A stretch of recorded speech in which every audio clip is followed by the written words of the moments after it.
we will also do canvassing as well, except this will be more focused on student debt and trying to understand what the situation is for students today.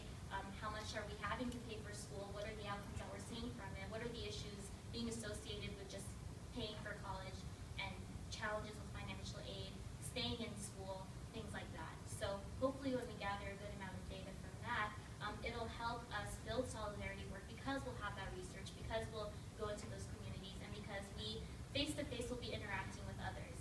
It's, you know, you need a lot of guts for it. I think on an individual basis, you need to really be able to check your just first assumptions about people that you meet. You need to be able to check your just stereotypes that or prejudices that you might have towards another person or another group, even within our own Asian communities, because that's very much present.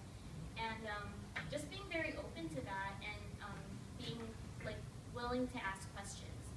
Ultimately, the number one thing I've learned personally as a community organizer, not comparing oppressions or not comparing issues that we have in our communities.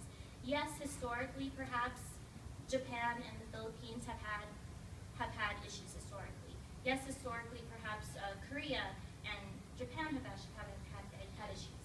But here in the U.S., as youth, as Asian youth, you know, together, there's still so much to learn about that, and everybody has different opinions on it, and we all are exposed to different things. So really just, instead of piling one on top of the other or comparing one issue to another person's issue, you know, identity, politically, whatever, really just trying to understand where that's coming from. Also, ultimately, in the Philippines, because we connect to the issues happening to our Filipino youth in the country, we have these exposure trips over the summer, so you can actually go to the Philippines for a week or 2 weeks, really on a grassroots level, and see what people are going through on the urban, people who live in